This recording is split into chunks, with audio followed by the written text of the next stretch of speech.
What's up, YouTube? Hope you guys been out there building shit. Believing what God gave you. Taking on projects, building, fixing, creating. Let's find something productive to do today, guys. Chase your dreams, follow your aspirations, learn things, and just better yourself at every single channel. We're going to be getting back to the Samurai project, and I'm going to show you guys how I got the frame rails all ground down and smoothed out and sprayed with weld-through primer. Later on in the video, we'll jump up in the old International wrecker. We'll go pick up a Toyota and we'll strip it of its axles and 35-inch boggers to put under the Suzuki. Hold up the frame plates, kind of mark with a Sharpie where all I've got to grind, where all I've got to smooth down, and then I'm going to start flap wheel that I picked up, and I'm going to start just cleaning up the frame and whatnot.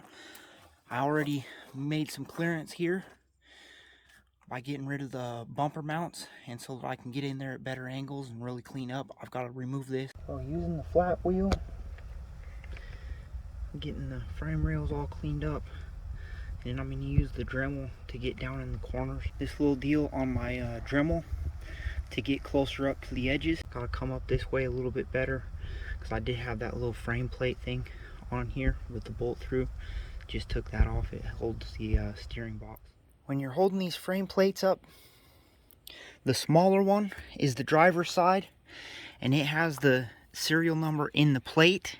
The corner goes down and the serial number goes there. On the passenger side of the truck, the frame plate's serial number goes against the frame, goes down, and then the VIN number of your Suzuki comes through that opening there. Protection, used the 32 grit flap wheel on a grinder and got rid of the sanding wheel and get up over the edges and make sure that everywhere that I'm going to need to weld those plates is cleaned up.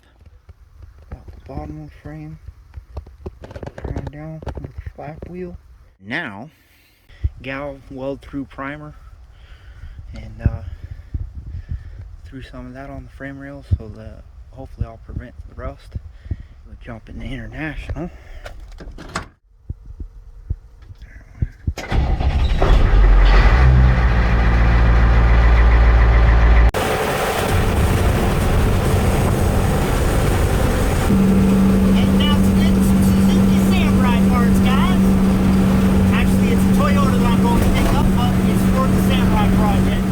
So we got it all hooked up, got the lights on there, all strapped down, got safety chains on, ready to hit the road. I already hit the PTO, shut it off, so we're safe to take off. Yeehaw! About 60 right now.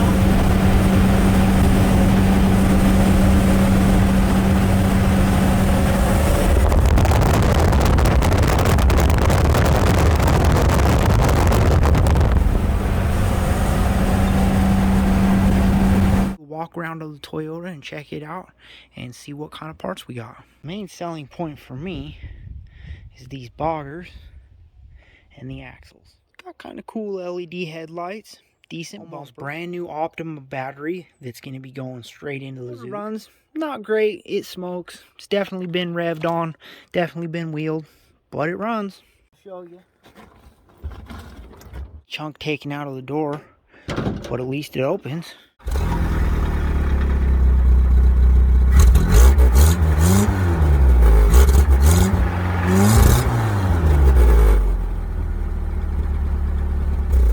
Interior's not horrible. We have a fancy license plate for a hole in the floor. The wiring was smoking, so I had to pull it down and get it off of a ground or something when I was on the way home. We've got really nice, nicely installed secure gauges. I don't know what any of this does. Flips, switches, and I doubt any of that stuff works anymore. It's got a key, but this is actually what turns it on and off. Got that nice diamond plate door panel on one side, and I was quite disappointed it didn't on this side until I checked the bed.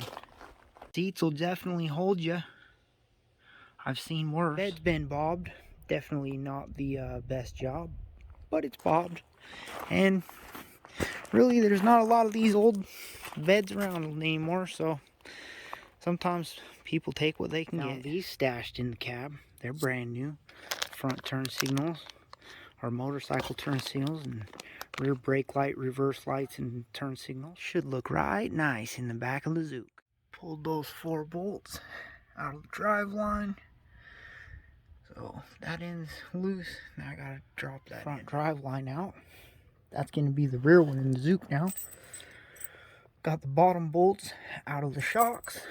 Cut that steering. Pulled the rear drive line. It dripped a little bit. I think the rear seal is bad in the transfer. All the bolts cut. And I cut the brake line over there, put a jug on it. Lifted this up off here. So now I'll be able to slide this axle out. Coyote makes things easier. Sold a few projects, guys. Got rid of the Ranger, got rid of the little Mazda pickup, got rid of the tow truck, and got rid of the dump truck. Starting to kind of clean up around here. Gonna pick up the front of this so I can get the front axle now that I got the back axle out already. Got this all hooked up. I'm gonna go ahead and cut the U-bolts and cut the brake lines, put them into some bottles, stuff them up in the frame. So we're ready to pick her up.